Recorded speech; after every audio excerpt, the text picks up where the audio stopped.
कपड़ा खोलवा के कपड़ा पर गंगा जल छिटवा के तब अंदर जाने के लिए दिया जाएगा। आज मैं बोल रहा हूं, और यह बीजेपी का कल्चर है। कभी बीजेपी निचले वर्ग के लोगों को सम्मान नहीं दिया है।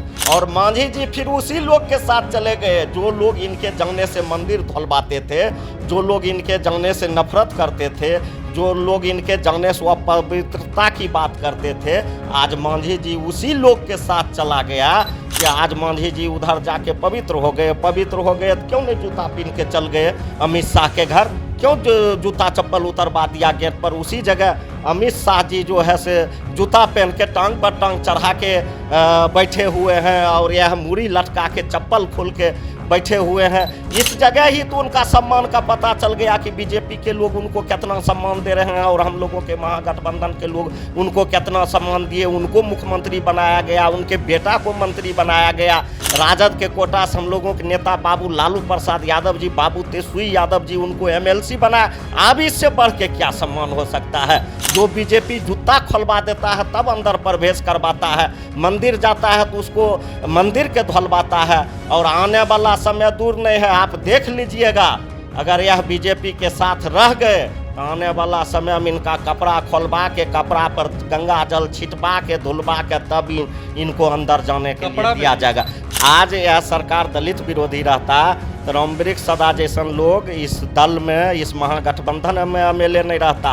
आज ही सरकार दलित विरोधी रहता तो तुरंत रत्नेश सदा को उसके जाने के बाद, आपने देखा कि उसके जाने के बाद 2 दिन के अंदर ही रत्नेश सदा को शपथ ग्रहण करा दिया गया। अगर यह सरकार और हम लोगों के गठबंधन अगर दलित विरोधी रहता तो जैसे मांझी जी हटे किसी दूसरे को बना देते, नो कि इस मुसहर समाज से, दलित समाज से बनाते।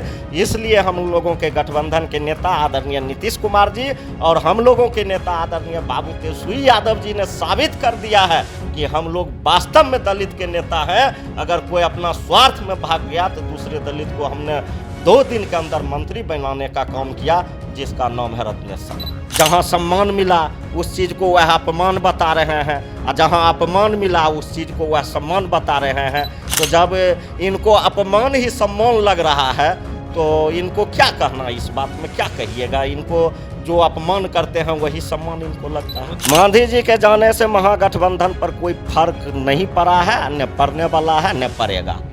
जीतन राम मांझी महागठबंधन से जब से अलग हुए हैं तब से लगातार इल्ज़ाम लगा रहे हैं कि महागठबंधन में उन्हें इज्जत नहीं मिलती थी। मगर जो सामने से तस्वीर निकल के आई है, जब अमित शाह से उन्होंने मुलाकात की तो साफ तौर पे दिखा कि अमित शाह चप्पल पहनकर बैठे हुए थे और जीतन राम मांझी जो हैं वो चप्पल उतार कर वहाँ बैठे हुए थे और उनका सर झुका हुआ था। इन्हीं सब मुद्दे पर बात करने के लिए हमारे साथ आरजेडी के विधायक रामवृक्ष सदा हैं, उनसे डायरेक्ट जुड़ते हैं, बात करते हैं।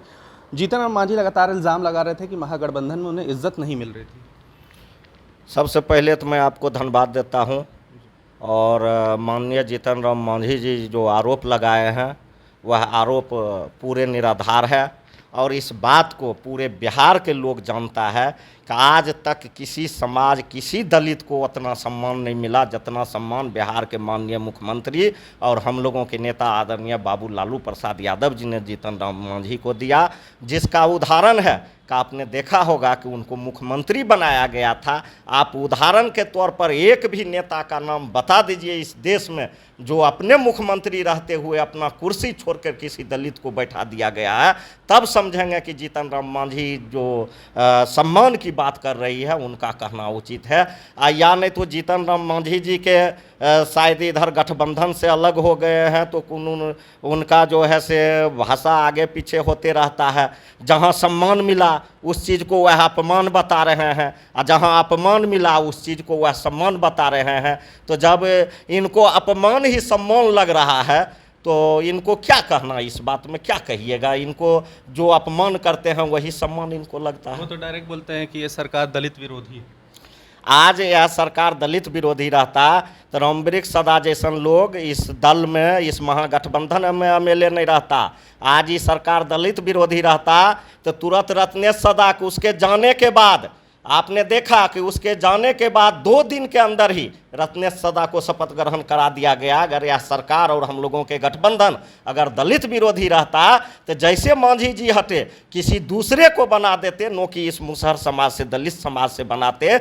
इसलिए हम लोगों के गठबंधन के नेता आदरणीय नीतीश कुमार जी और हम लोगों के नेता आदरणीय बाबू तेजस्वी यादव जी ने साबित कर दिया है कि हम लोग वास्तव में दलित के नेता हैं। अगर कोई अपना स्वार्थ में भाग गया तो दूसरे दलित को हमने 2 दिन के अंदर मंत्री बनाने का काम किया, जिसका नाम है रत्नेश सदा। एक तरफ यहाँ बोलते हैं कि उन्हें इज्जत नहीं मिलती और दूसरी तरफ वहीं दिखते हैं अमित शाह के इधर चप्पल उतार कर बैठे रहते हैं, सर झुका रहता है, अमित शाह चप्पल पहने रहते हैं। आपने देखा होगा कि इससे पहले भी जब यह मुख्यमंत्री थे तो जहाँ भी जाते थे, कोई मठ में जाते थे, कोई मंदिर में जाते थे, कोई पूजा स्थल पर जाते थे, तो यह उस समय मुख्यमंत्री थे, सुरक्षा व्यवस्था था, तो उस समय तो यह मंदिर में चल जाते थे। जब पूजा करके, जब मंदिर से दर्शन करके यह निकलते थे तो उस मंदिर को गंगा जल से धोया जाता था। इसलिए गंगा जल से धोया जाता था कि यह दलित है, यह मुसहर समाज के लोग हैं, इनके आने से मंदिर वह पवित्र हो गया। और मांझी जी फिर उसी लोग के साथ चले गए जो लोग इनके जाने से मंदिर धुलवाते थे, जो लोग इनके जाने से नफरत करते थे, जो लोग इनके जाने से अपवित्रता की बात करते थे। आज मांझी जी उसी लोग के साथ चला गया कि आज मांझी जी उधर जाके पवित्र हो गए। पवित्र हो गए तो क्यों नहीं जूता पहन के चल गए अमित शाह के घर? क्यों जूता चप्पल उतरवा दिया गेट पर? उसी जगह अमित शाह जी जो है से जूता पहन के टांग पर टांग चढ़ा के बैठे हुए हैं और यह मूड़ी लटका के चप्पल खोल के बैठे हुए हैं। इस जगह ही तो उनका सम्मान का पता चल गया कि बीजेपी के लोग उनको कितना सम्मान दे रहे हैं और हम लोगों के महागठबंधन के लोग उनको कितना सम्मान दिए। उनको मुख्यमंत्री बनाया गया, उनके बेटा को मंत्री बनाया गया। राजद के कोटा से हम लोगों के नेता बाबू लालू प्रसाद यादव जी, बाबू तेजस्वी यादव जी, उनको एमएलसी बनाया। अब इससे बढ़ के क्या सम्मान हो सकता है? जो बीजेपी जूता खुलवा देता है तब अंदर प्रवेश करवाता है, मंदिर जाता है तो उसको मंदिर के धुलवाता है। और आने वाला समय दूर नहीं है, आप देख लीजिएगा, अगर यह बीजेपी के साथ रह गए तो आने वाला समय में इनका कपड़ा खोलवा के, कपड़ा पर गंगा जल छिटवा के, धुलवा के तब इनको अंदर जाने के लिए दिया जाएगा। कपड़ा खोलवा के, कपड़ा पर गंगा जल छिटवा के तब अंदर जाने के लिए दिया जाएगा। आज मैं बोल रहा हूँ और यह बीजेपी का कल्चर है। कभी बीजेपी निचले वर्ग के लोगों को सम्मान नहीं दिया है। जो लोग आज तक हम लोगों के बाप दादे पुरखे पति को, जो लोग कभी खटिया पर बैठने के लिए नहीं दिया, जो लोग कभी कुर्सी पर बैठने के लिए नहीं दिया, कभी चप्पल पहनने के लिए नहीं दिया, जो लोग मानव को मानव नहीं समझता था, मनुष्य को जानवर जैसा व्यवहार करता था, मधुआ मजदूर बना के रखा, आज उसी लोग के साथ चल गया और वैसे लोग को गुणगान करता है। आज भी तो बगल में बैठे हुए थे ना अमित शाह के, बड़ी बात है। जो लोग आप कह रहे हैं कि इज्जत नहीं दी, वही लोग आज अपने बगल में बैठा रहे हैं उनको। नहीं तो अमित शाह बगल में सट के, जैसे आप हम बैठ रहे हैं ऐसे बैठल आप देखे हैं उनको? अमित शाह से कितना दूरी पर थे मांझी जी? तो वह बगल में बैठाने की, तो अगर अमित शाह जी बगल में बैठाते तो स्वहर्ष उनको चप्पल पहनले वो अंदर आते, उनके बगल में बैठते। तो अमित शाह जी कहाँ बैठे हुए हैं, वह कहाँ बैठे हुए हैं? तो यह बैठना कोई बगल में बैठना नहीं हुआ। आप खुद देखिएगा तो आपको खुद पता चलेगा फोटो से कितना मांझी जी को अपमानित किया जा रहा है। क्या लगता है कि मांझी जी के छोड़ने से महागठबंधन कमजोर होगा?